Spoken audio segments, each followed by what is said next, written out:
melakukan survei di Pasar Simpang 3 Nusa Indah, Kabupaten Tanah Laut. Let's go! Kami beranggotakan 7 orang dengan saya sendiri, Christine Agnes Jovita. Saya Lydia Esa Putri. Saya Isminul Azizah. Saya Raisa Ajrina. Saya Febrianti Azhara Yusuf. Saya Sheila Marcelina. Dan saya Ardi Sawitri. Sebelum masuk ke dalam video, mari kita bahas mengenai pengertian PSAT atau pangan segar asal tumbuhan. PSAT adalah pangan asal tumbuhan yang dapat dikonsumsi langsung atau yang dapat menjadi bahan baku pangan olahan yang mengalami pengolahan minimal meliputi pencucian, pengupasan, pendinginan, pembekuan, pemotongan, pengeringan, penggaraman, pencampuran, penggilingan, pencelupan, atau proses lain tanpa penambahan bahan tambahan pangan, kecuali pelapisan dengan bahan penolong lain yang diizinkan untuk memperpanjang masa simpan. Bahaya pada pangan terbagi menjadi 3. Yang pertama ada bahaya fisika, contohnya debu, kotoran, dan kerikil yang menempel pada bahan pangan. Yang kedua ada bahaya kimia, contohnya pestisida dan logam berat yang terdapat pada bahan pangan. Dan yang terakhir ada bahaya biologi, meliputi bakteri, jamur atau fungi yang menempel pada pangan. Pasar Simpang 3 Nusa Indah berlokasi di Kecamatan Bati-Bati, Kabupaten Tanah Laut, Provinsi Kalimantan Selatan. Pasar ini sangat mudah ditemukan, bertempat di samping Jalan Raya Provinsi atau lintas Jalan Pelai Hari Banjarbaru. Pasar ini merupakan pasar tradisional harian untuk berbelanja masyarakat sekitar. Sayur segar adalah istilah yang mengacu pada sayuran yang belum dimasak dan dalam kondisi segar.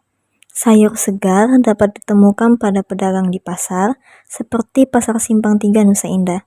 Sayur segar yang ada di pasar ini sangat banyak, contohnya terong, sawi putih, wortel, dan cabai rawit.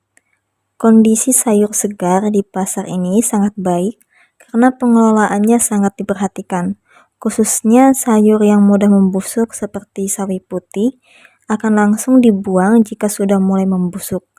Tempat penjualan sayur sangat bersih, sayur diletakkan dalam sebuah keranjang terpisah sesuai dengan jenisnya.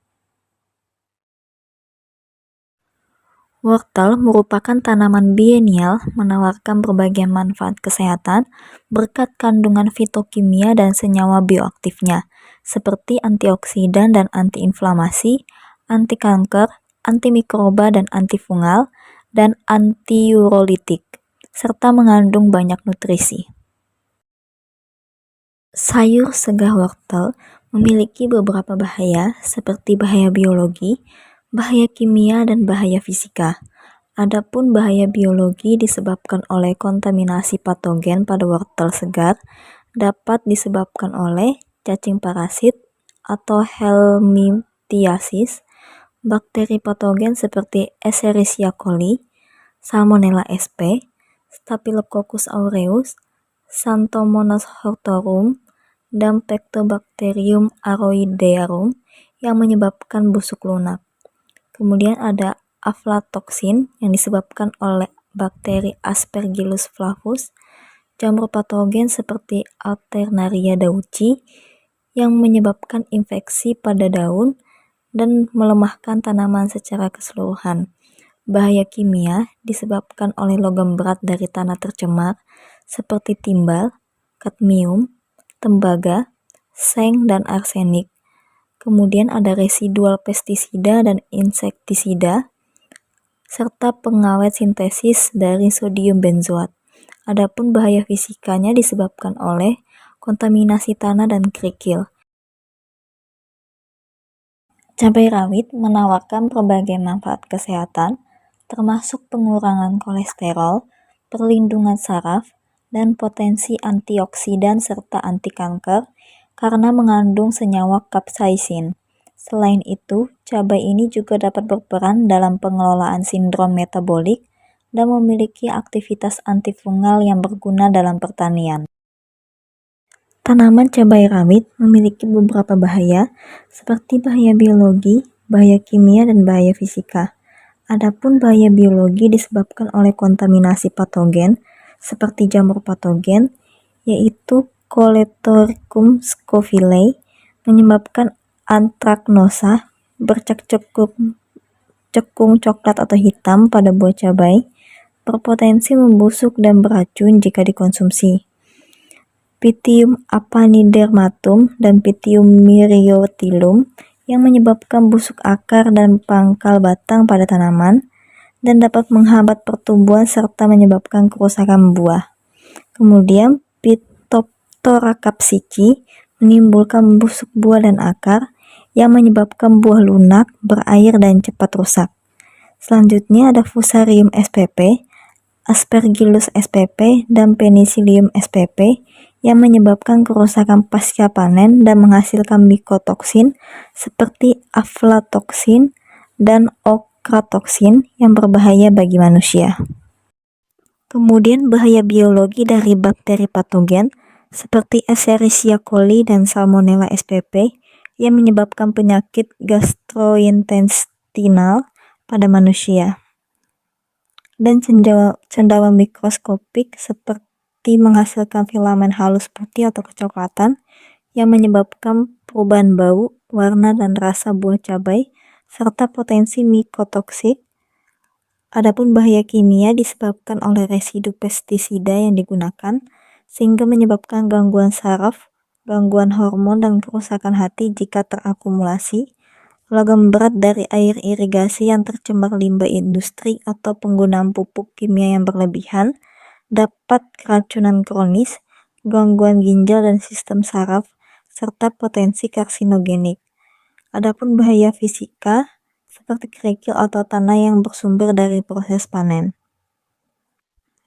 Upaya pencegahan yang dapat dilakukan adalah pencucian dengan air garam sampai bersih, gunakan pestisida sesuai dosis dan waktu tunggu, gunakan air irigasi yang bersih, gunakan kemasan food grade, lakukan uji residu sebelum distribusi, simpan dalam tempat bersih dan tertutup. Selain itu, penerapan GAP dan GHP sangat penting untuk pencegahan bahaya. Terong adalah sayuran buah yang berasal dari famili Solanaceae. Buahnya berbentuk lonjong, berwarna ungu atau hijau, tergantung varietas, dan dikonsumsi dalam keadaan dimasak. Terong memiliki kandungan serat, antioksidan seperti niacin, serta vitamin dan mineral. Sawi putih merupakan sayuran daun dari famili Brassicaceae yang memiliki daun panjang berwarna hijau pucat sampai putih, tersusun rapat membentuk kepala. Sawi putih banyak digunakan dalam berbagai masakan Asia dan mengandung vitamin C, K, serta senyawa glukosinolat yang bermanfaat bagi kesehatan. Pengamatan dalam video menunjukkan tempat jualan sayur, terong, dan sawi putih berada di area semi terbuka dengan paparan langsung terhadap udara luar dan tidak terdapat fasilitas pendingin. Sayuran diletakkan di atas meja kayu atau alas plastik tanpa pelindung sehingga rentan terhadap debu, serangga, dan sentuhan langsung dari pembeli. Kualitas sayuran yang dijual bervariasi. Terong terlihat dalam kondisi cukup baik, meskipun sebagian menunjukkan tanda memar dan goresan kulit. Sawi putih tampak sebagian mulai layu pada ujung daun, menunjukkan indikasi kehilangan kadar air akibat penyimpanan yang tidak optimal. Warna dan tekstur daun juga menunjukkan adanya tanda-tanda stres pasca panen. Bahaya biologi pada terong dan sawi putih umumnya berasal dari mikroorganisme patogen seperti Escherichia coli, Salmonella sp, dan Listeria monocytogenes yang dapat berasal dari air pencuci, tangan penjual, serta alat penanganan yang tidak higienis. Sawi putih yang memiliki struktur berlapis dan menyimpan kelembapan menjadi media ideal untuk pertumbuhan mikroba jika tidak disimpan dengan benar. Terong yang memiliki luka pada kulit akibat benturan saat distribusi juga rentan terhadap infeksi jamur dan bakteri. Bahaya kimia yang mungkin terdapat pada terong dan sawi putih adalah residu pestisida, herbisida, dan logam berat. Sayuran yang dibudidayakan secara konvensional sering menggunakan pestisida untuk mengendalikan hama, dan bila tidak dilakukan dengan pengawasan ketat, residu bahan kimia tersebut dapat melebihi ambang batas aman. Selain itu, penggunaan air irigasi dari sumber yang tercemar logam berat seperti timbal atau kadmium juga dapat menjadi risiko serius bagi kesehatan jangka panjang. Hazard fisika pada sayuran ini meliputi masuknya benda asing seperti pasir, kerikil kecil, serpihan plastik, sisa tali rafia, dan potongan tanaman lain. Terlihat beberapa sayuran berada dalam kondisi bersinggungan dengan permukaan kasar atau bekas tanah. Terong dengan kulit mengkilap mudah menunjukkan goresan atau tusukan benda tajam. Potongan akar atau batang tajam dari sawi putih juga dapat menjadi risiko fisik saat dikonsumsi jika tidak dibersihkan. Untuk menghadapi hazard biologi, sangat penting untuk menerapkan prinsip sanitasi dan higienitas yang ketat, termasuk mencuci sayuran dengan air mengalir serta menghindari kontaminasi silang antara bahan mentah dan matang. Hazard fisika dapat dikurangi dengan penyortiran manual, pemangkasan bagian yang keras atau tajam, serta pengemasan yang lebih bersih dan tertutup. Hazard kimia dapat diminimalkan dengan menerapkan Good Agricultural Practice atau GAP, pemantauan residu pestisida oleh lembaga berwenang, serta mencuci sayuran dengan teknik perendaman dalam air garam ringan atau cuka sebelum dikonsumsi. Kami yang berikutnya adalah tempat salah satu pedagang buah pisang. Pisang adalah tumbuhan monokotil dan tergolong ke dalam tumbuhan berbuah tropis dengan kandungan gizi cukup tinggi, seperti mengandung vitamin B6 dan vitamin C. Umumnya, zat gizi terbesar pada buah pisang masak adalah kalium sebesar 373 mg per 100 gram pisang dan vitamin A 250 hingga 335 gram per 100 gram pisang. Pisang juga merupakan sumber karbohidrat, vitamin A, dan mineral. Komponen karbohidrat terbesar pada buah pisang adalah pati di dalam daging buahnya yang akan berubah menjadi sukrosa, glukosa, dan fruktosa pada saat pisang matang. Jual pisang sudah berapa lama ya, Bu? Kalau saya sudah 35 tahun sudah. Pisang ini ngambilnya di mana ya, Bu? Biasanya Cari orang. kalau diantari orang. Orang mana, Bu, biasanya yang antar? Orang makmur. Sekali datang berapa tanda biasanya, Bu? 30. Ini pisang apa aja ya, Bu? Macam-macam, ada kapas, ada pisang talas, ada muhuli. Ibu kan kalau pisang ini kan sering ini ya, Bu, cepat busuk ya. Biasanya kalau Ibu ada pengolahan khusus gitu kan, Bu, penyimpanan gitu supaya nggak cepat ini Busuk. Muak lah emang busuk. Kalau simpan lagi. Harga satu sisir pisangnya berapa ya, Bu, biasanya? 15.000, 20, ada 10, kalau kecil 10. Dari Balai Kesehatan sendiri pernah datang ke sini nggak, Bu, meninjau keamanan pangan gitu, Bu, selama di sini? Nggak ada. Oh, nggak ada ya. Kondisi pisang yang diperdagangkan sebagian masih terlihat dalam kualitas segar, dan sebagian sisanya dalam kualitas yang sudah tidak terlalu segar, seperti menunjukkan fase pembusukan, tetapi tidak dibersihkan dari meja penjualan. Bagian meja penjualan yang berada di belakang memiliki pisang yang sudah berwarna hitam dan membusuk, sehingga terlihat beberapa serangga bari-bari yang berada di sana. Kebanyakan pisang yang dijual dalam keadaan yang sangat matang, dibandingkan pisang mentah atau yang tua. Keadaan tempat penjualan pisang ini cukup terbuka dan diletakkan di atas papan kayu seperti meja tempat berjualan, beralaskan karung dan lapisan karpet lantai meteran. Pisang diperdagangkan persisirnya tanpa plastik pelindung yang tertutup. Penjual memiliki stok pisang di bagian belakang dalam bentuk tandan utuh. Peletakan pisang yang diperdagangkan tidak beraturan. Ada yang bertumpuk-tumpuk dan juga tidak. Sebagian pisang diperdagangkan bersampingan dengan umbi rambat yang masih terlihat sisa-sisa tanah di kulit luarnya. Jenis pisang yang dijual sangat beragam, mulai dari pisang kepok, mauli, ambon, raja, kapas, dan talas. Analisis hazard biologi pada pisang, yaitu rentan terhadap E. coli, kapang, dan kamir, karena disebabkan oleh proses pembusukan, kelembapan, dan suhu udara di lingkungan. Analisis hazard fisika pisang berasal dari tekanan tumpukan antar pisang yang menyebabkan cepatnya pembusukan pada pisang yang sudah terlalu matang sehingga kualitas pisang menjadi tidak bagus. Rentan terkena debu dan asap, rentan terkena pasir atau tanah.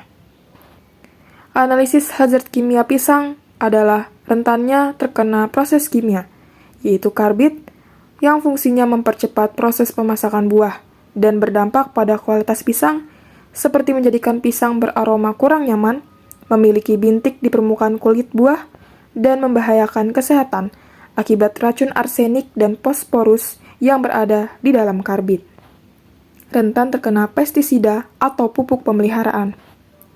Cara untuk mengatasi seluruh hazard ini dapat dilakukan dengan pemeriksaan visual pisang secara manual untuk memilih pisang dengan kualitas yang baik, memperhatikan penyimpanan bahan baku, melakukan seleksi pemasokan bahan baku, dan membersihkan pisang dari kotoran.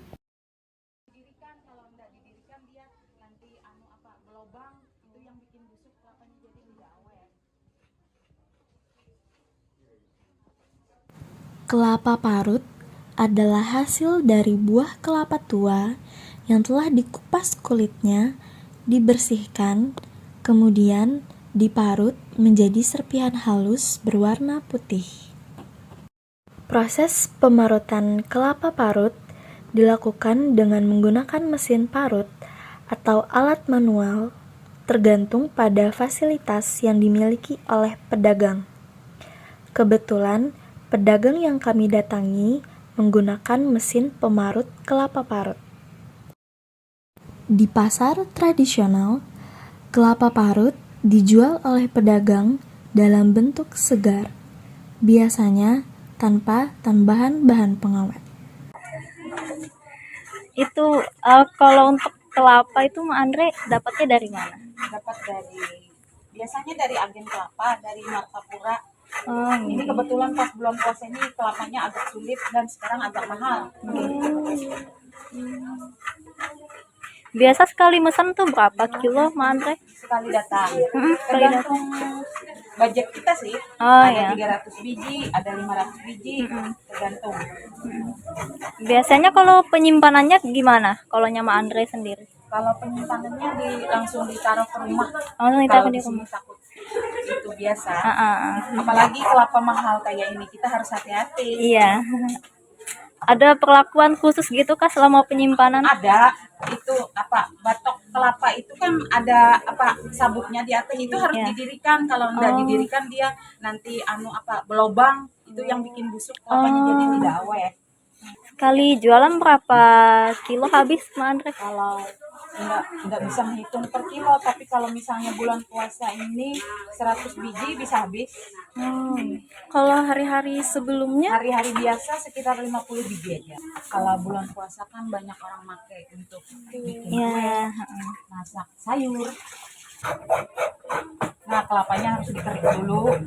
Habis itu diparut supaya bersih hasil santannya. Berjualan seperti ini sudah lama, Ibu? Udah lama. Hampir 15 tahun kali. Lama.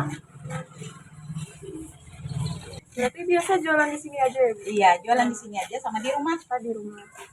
Orang-orang kan bisa datang ke rumah. Pernah datang BPOM kah ke sini Mak Andre? Ke pasar sini? Dinas kesehatan.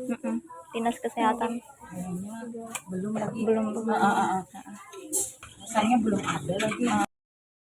Penjual kelapa parut di pasar tradisional ini mengatakan bahwa belum pernah ada kunjungan dari BPOM atau Badan Pengawas Obat dan Makanan, sehingga pengawasan terhadap keamanan pangan di pasar tersebut belum memenuhi standar yang seharusnya. Kondisi dari tempat jualan kelapa parut di pasar tradisional ini umumnya terbuka dengan sirkulasi udara alami, kebersihannya pun bervariasi tergantung pengelolaan masing-masing pedagang. Pada lokasi ini terasa lembab, ada beberapa lalat dan minim fasilitas sanitasi. Ini bisa saja mempengaruhi keamanan pangan. Bahaya biologis pada kelapa parut berasal dari mikroorganisme seperti Salmonella, E. coli, dan jamur. Kontaminasi ini bisa terjadi dari tangan yang tidak bersih, air yang tercemar, atau peralatan yang tidak higienis. Bahaya fisik bisa berupa serpihan tempurung kelapa, potongan logam dari alat pemarut, helaian rambut, atau kotoran lain yang terbawa saat proses pemarutan dan cara pengemasan. Bahaya kimia bisa berasal dari residu pestisida pada kulit kelapa, bahan pembersih yang tidak dibilas dengan sempurna pada alat, atau kontaminasi dari bahan pengawet yang tidak sesuai standar jika digunakan. Kelapa parut ini sering dikemas dalam plastik bening dan dijual dalam takaran tertentu seperti per ons atau per bungkus. Ini memudahkan konsumen membeli sesuai kebutuhan. Peye adalah makanan ringan tradisional yang terbuat dari adonan tepung beras yang dicampur dengan bawang putih, ketumbar, garam, air, dan bahan tambahan seperti kacang tanah atau kacang hijau. Tempat jualan berada di kios pasar. Tempatnya cukup bersih meski terbuka. Bahaya biologi pada peye dapat berasal dari Staphylococcus aureus yang dapat berasal dari penanganan yang tidak bersih oleh pembuat, dan Bacillus cereus yang dapat tumbuh pada bahan tepung yang disimpan secara tidak tepat. Adapun bahaya fisikanya meliputi kerikil atau pasir yang dapat berasal dari kacang tanah atau kacang hijau yang tidak dicuci bersih, dan serpihan logam dari alat penggorengan yang bisa masuk ke dalam adonan. Adapun bahaya kimianya adalah penggunaan minyak goreng yang digunakan berulang hingga bisa membentuk senyawa berbahaya seperti akrolein, dan juga kontaminasi pestisida dari kacang tanah yang tidak dicuci dengan bersih. Untuk adalah salah satu makanan tradisional khas Kalimantan Selatan. Untuk terbuat dari adonan tepung terigu, ragi, gula, dan santan. Untuk memiliki ciri khas bagian dalamnya yang diisi dengan inti kelapa manis. Kemudian, potensi bahaya biologisnya adanya bakteri seperti Staphylococcus aureus jika tangan penjual tidak bersih, pertumbuhan jamur atau bakteri pada isian inti kelapa yang disimpan terlalu lama. Kemudian ada potensi bahaya fisik, masuknya debu-debu atau partikel lain ke dalam wadah karena penjual tidak menggunakan tutup. Adapun potensi bahaya kimianya adalah penggunaan minyak yang digunakan secara berulang atau berkali-kali yang dapat mengandung radikal bebas dan senyawa karsinogenik. Jadi kami di sini lagi survei tentang jualan orang yang ada di pasar Nusa Indah. Dan di belakang ini lagi interview tentang nggak tahu apa ya kelapa ya kelapa.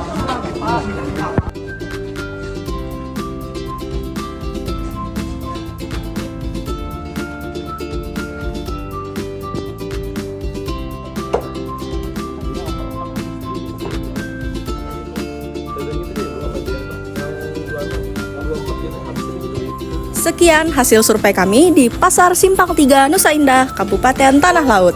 Terima kasih telah menonton. Jika ada kekurangan mohon maaf. Wassalamualaikum warahmatullahi wabarakatuh. Selesai.